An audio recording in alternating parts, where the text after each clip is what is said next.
Doctor Babasaheb आंबेडकरांचा अपमान करणाऱ्या कृत्याचा नाशिकमध्ये तीव्र निषेध. नाशिक प्रतिनिधी आर.टी. आहेर.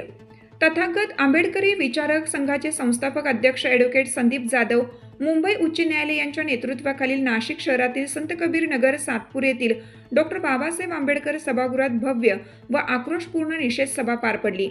सभेच्या प्रारंभी तथागत गौतम बुद्ध, छत्रपती शिवाजी महाराज, महामानव डॉक्टर बाबासाहेब आंबेडकर आणि महात्मा ज्योतिराव फुले यांच्या प्रतिमांना पुष्पहार अर्पण करून अभिवादन करण्यात आले. मध्य प्रदेशातील ग्वालियर येथे दिनांक 1/1/2026 रोजी आयजी ऑफिस समोर ॲडव्होकेट अनिल मिश्रा, उच्च न्यायालय मध्य प्रदेश यांनी डॉक्टर बाबासाहेब आंबेडकर यांचा फोटो जाळणे, पायाखाली तुडवणे व भारतीय संविधानाचा जाहीर अपमान केल्याच्या निषेधार्थ ही सभा आयोजित करण्यात आली होती. निषेध सभेची परखड व आक्रमक सुरुवात ॲडव्होकेट विशाल जाधव यांनी केली. त्यांनी ॲडव्होकेट अनिल मिश्रा यांच्या समाजविरोधी, संविधानाविरोधी व चिथावणीखोर कृत्याचा तीव्र शब्दात निषेध नोंदवला. यावेळी उपस्थित मान्यवरांनीही या अमानवीय कृत्याचा जाहीर निषेध व्यक्त केला. यानंतर ॲडव्होकेट संदीप जाधव यांनी नाशिक जिल्ह्यात ॲडव्होकेट अनिल मिश्रा यांच्या विरोधात अधिकृत फिर्याद दाखल करण्यात येणार असल्याची ठाम घोषणा केली.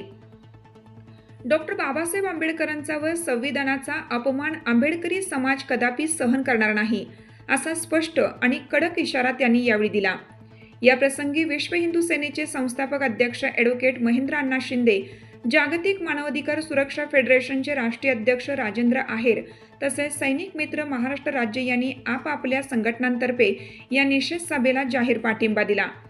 डॉक्टर बाबासाहेब आंबेडकर हे संपूर्ण देशाचे प्रेरणास्थान आहेत. त्यांच्या अपमानाविरोधात सर्व समाज एकत्र उभा राहील असे ठणकावून सांगत त्यांनी अनिल मिश्रा यांना कठोर शब्दात सुनावलं. या निषेध सभेला ॲडव्होकेट विशाल बागडी, राहुल जाधव, शंकर पोटिंदे, गणेश कटके, गणेश आव्हाळे, स्वप्नील दिवाण यांच्यासह संत कबीरनगर परिसरातील असंख्य भीमसैनिक व महिला भगिनी मोठ्या संख्येने उपस्थित होत्या. डॉक्टर बाबासाहेब आंबेडकर सभागृह व सभागृहाबाहेर हजारोंच्या संख्येने सर्व समाजातील नागरिक एकवटले होते.